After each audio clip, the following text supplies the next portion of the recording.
afternoon, whatever it is.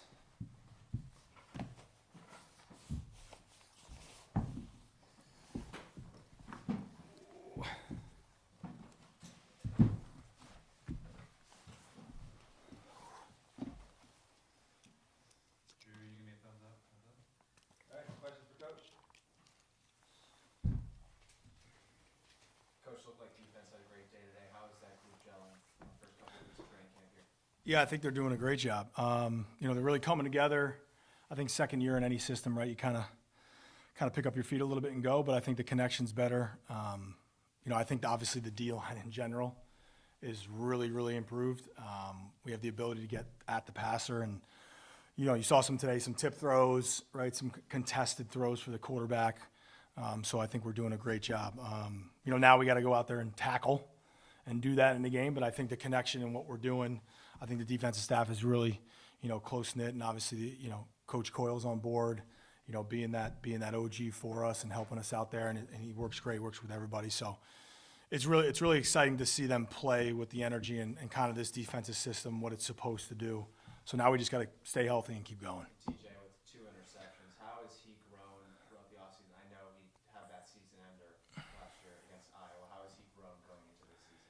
Yeah, I mean, TJ, even when he first got here, always had those leadership mentality and that kind of those capabilities. And, it was funny, we just talked in the staff meeting after the first scrimmage, just kind of like if TJ can get one or two plays to make, underneath his belt, like he's always in good position. He's got a bunch of PBUs, but, 2 interceptions and 2 2-minute drills to win the game in downtime was pretty awesome. So I'm excited for him. Obviously, you guys get to talk to him next. What a day for him to come in here and talk. So, but he's got to be great for us, right? Our boundary corner in our defense is huge, right? Because of the 3-by-1 sets and the stuff that we do. So he's got to play big, and he definitely plays bigger than he is.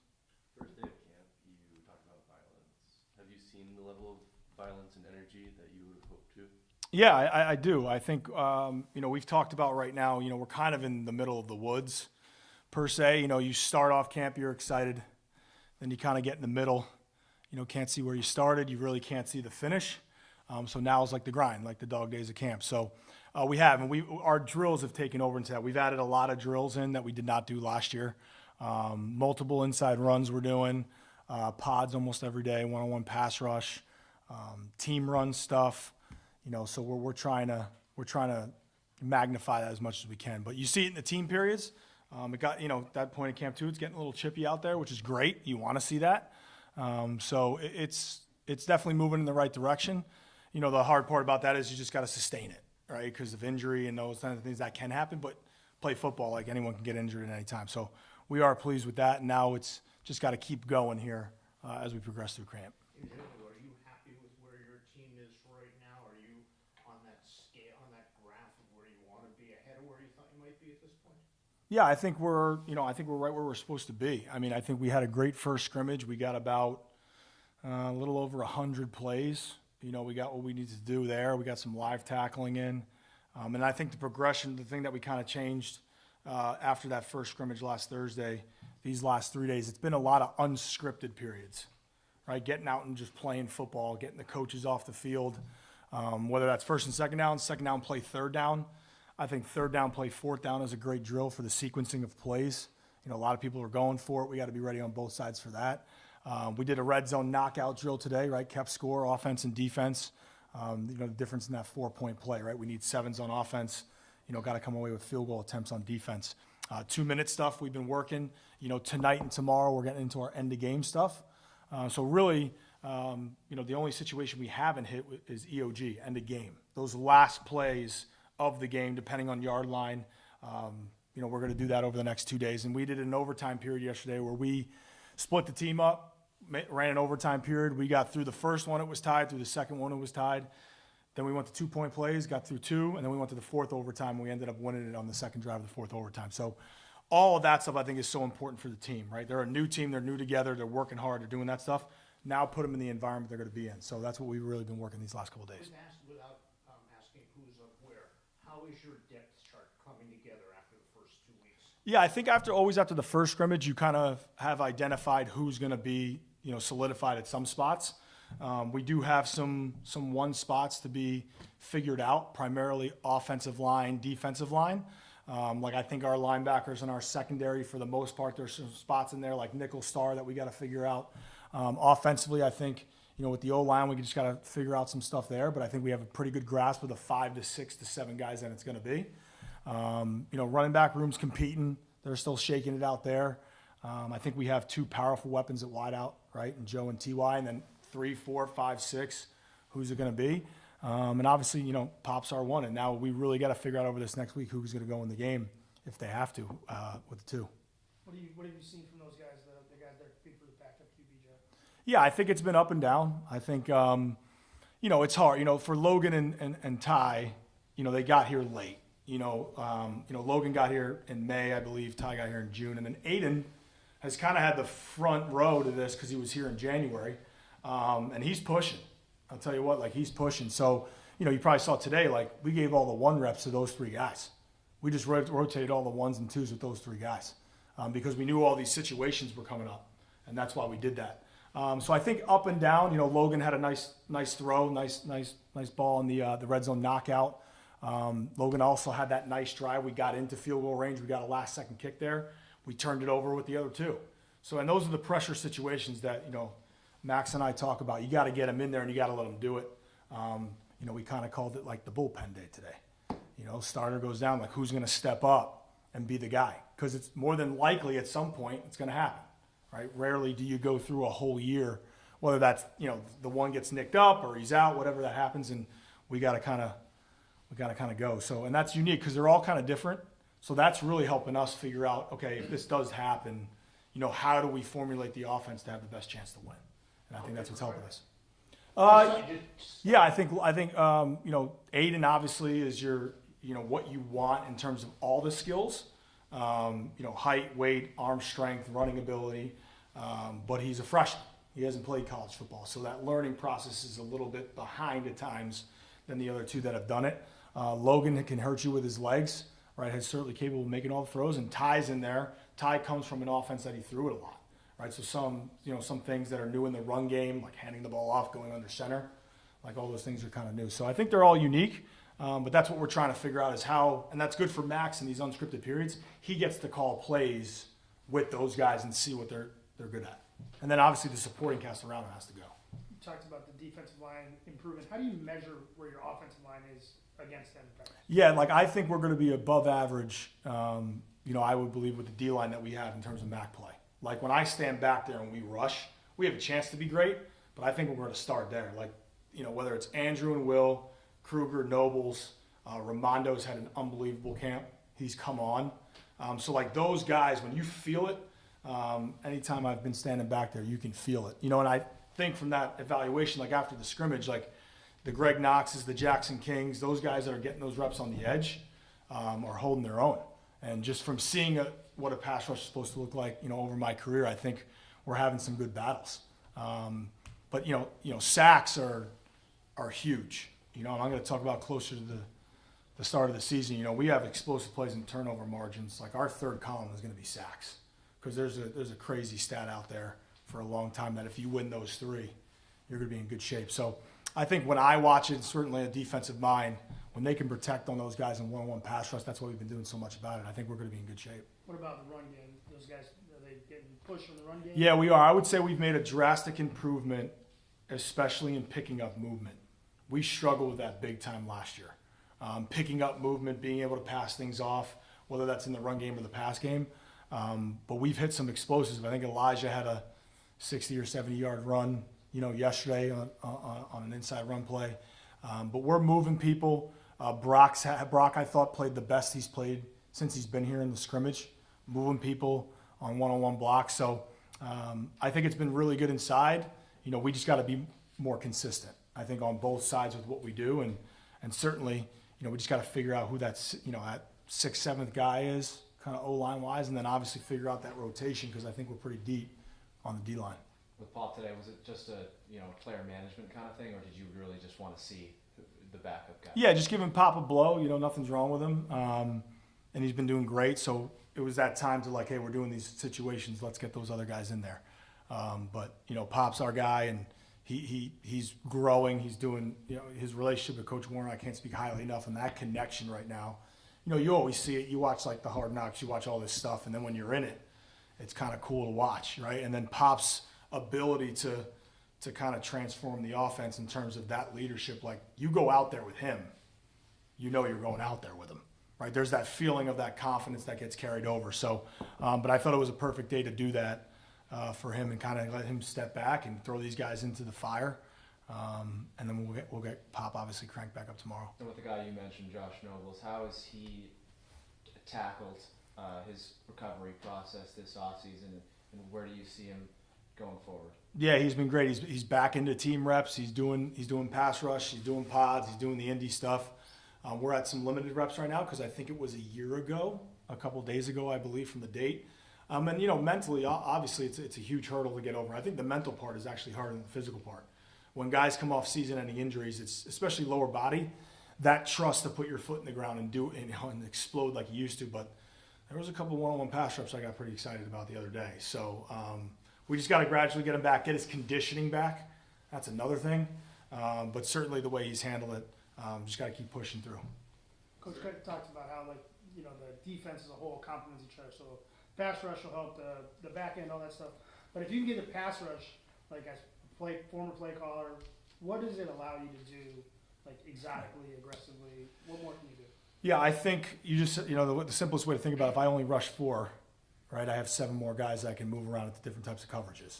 So that's certainly where it starts for me. Your brain kind of gets into your different types of, quarters you can play, your different types of cover 2, your different fire zones you can do, your 2 inverts, your stuff like that, your 3 under 3 deep if you want to send 5. So I think it just allows you to use more of the pre-snap disguise, per se. And that's what we need to be able to do. Listen, everybody blitzes, everybody does that. But I think that's, for me, is when I called it, and obviously our system, like, it just frees you up more to be able to create some more confusion. And certainly with us being a 4-2-5, right, our overhangs to the field. So that's it's always been our number one pressure. That's what it's always going to be. But now you can kind of rush with 4, do some different things, and we're getting into that stuff. And I think it's going to pay benefits. And like I said today, the 2 interceptions, and we're creating more takeaways, which is good. So hopefully we can get into those situations and create negatives to run some of those more, I guess you would say, exotic coverages when we can. Is there any aspect of the team to this point that needs improvement? Yeah, I would just say the overall just consistency and understanding what it's going to take. We've talked about earning everything. I've been very, very pleased with. We haven't hit that day where it looks like no one wants to be here, right? That happens. Even as coaches, it happens. Like, you're in the, you're grinding out. This is the time of the year too. Everyone gets cranky, right? We're around each other. We're not going home. It's like a family. It's like being, it's like COVID family stuff to me. It's like everyone's fighting. No one can get out of the house. It's just, but I haven't witnessed that. And, we do a good job. We always talk as a staff, we have to drive them, and then we got to let them, go. But I would say just the consistency of things, especially in some of the critical situations. I think that's where you want to see a little bit more consistency. But showing up every day, being obsessed with their craft and doing that stuff, I haven't sensed a bad day. I think the night walkthroughs are hard in terms of the mental part of it. I think we got a little bit sloppy at times, like in the beginning, trying to tighten them up. But I think the maturity of that, because we're a big walkthrough team, especially when it gets in during the season, to try and take care of them. So more than likely just the consistent actions that it takes. Coach, you mentioned kind of playing around with the depth chart of that star position. Can you kind of amplify what you're looking for? Is that more of a run defender? Is that a pass assister? Is that somebody that's just all around box support? And then additionally, who are the guys you've been kind of trying out at that rotation? Yeah. The simplest way to put it, the star kind of for us is a hybrid between a Sam linebacker and a safety. So it's kind of like a guy who can cover, but he's physical in the run game. He's got to fit the inside gaps. He's a good blitzer. He can slash. Then off of that, you have your true nickel, right? Much like last year, that Western Michigan, I forget his name, that player who was a really good player. That corner type, speedier, still a slasher, still physical, but way better in the slot covering. And then certainly we're going to play some base this year with a Sam linebacker, like a Josh, Isaiah, those types of guys that are bigger, 12 personnel, be able to play him in space. So I think it depends on what you're seeing. But, you can't, we talk all the time, you can't just run around and get stuck with a star body. I think what we see in this league and what we, You know, everyone's different. We got to be able to play those three body types. So I think it's a really unique position. So ultimately, the stars are the stars. Stars usually kick inside to be linebacker type bodies on third down, blitzers, good underneath cover guys. You know, our Sams end up being the Mikes on third down, and then our nickels, who are come from our safety and our corner group on first and second down, our best cover guys got to be there on third down. Because the slot in this league, there's some dynamic slots. You know, usually on third down, it's the backside X in the slot. That's usually where you start with your game planning. So, for instance, Rutgers, I mean, Mr. Duff, you know, whatever he is, you know, that's going to be huge for us to understand that. And they're going to have huge weapons. I know their young wideout group is really talented. I know they're really excited. So we got to be able to match up, especially in that down. So third down wise, you're truly in nickel, some dime stuff, some penny stuff. But that's kind of what we look for on those body types. So physicality always has to be there. To me, it's about what surfaces you're getting, what personnel groups you're getting, and how they can fit into that. During the spring, the guy that everybody was talking about in terms of freshmen was Drew Alsop. Is there a couple names or a specific name that you've seen that you want to shed light to this summer? Yeah, you know, Drew obviously coming out of spring was huge. He's a little nicked up right now, kind of been out, a little lower body thing, but he should be back. But I think our freshman class in general, I mean, at our scrimmage, T.J. Davis is going to be a good one. Our running back made a couple good runs. Justin Lewis, our two freshman running backs are good. I think Kai Owens had a nice play today. He's improved, kind of hit a little bit of a freshman wall, which they all do. Then he's pushed through it. Tavian has done a great job. He had you probably saw on social media his catch in the scrimmage, the body control there. You know, Aiden, obviously we've talked about a lot. I'm pleased. I mean, Eakins on the D line has done a really good job, and I think our young O line, and I'm going to count Gavin and Cooper in there because they just got here but we have size now. Like the Ben Nooms, Jake McGrath, Cooper, Gavin, Samu's a freshman. Like we gotta get them there. Like we look like a young O-line that needs, some time to develop. So I'm pleased with it. It's a great job by Zoom and our recruiting department to get those guys, and now we just got to keep them going. So, overall, I've been really, really pleased, and that's what's fun about those scrimmages. And ultimately on the second one, coming Thursday, it's not going to be a lot of the ones. They'll do a little. I usually switch to some situational stuff, maybe start with a 2 minutes, start with a red zone, get them in and out. They're 2 weeks out from the game. And that's a favorite scrimmage for me because I get to go watch the 2s and 3s go live and play. Because those are the depth chart conversations you got to figure out. You got to go do it. But I mean, I know I gave you a lot there, but I'm truly excited about everybody. All right, thanks, Coach. Thanks, guys. Appreciate it. Howard was taking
Z, start us out. 2 picks? How about that for practice, huh? Yeah, man, it's a great day right there. Coach was talking about, you being in position a lot, getting a lot of PBUs, but maybe not as many interceptions. How does it feel as a player, you're in position, now you're actually getting to make those plays? How does it help your confidence move forward? It definitely helps me a lot, but I wouldn't be able to do it without my teammates.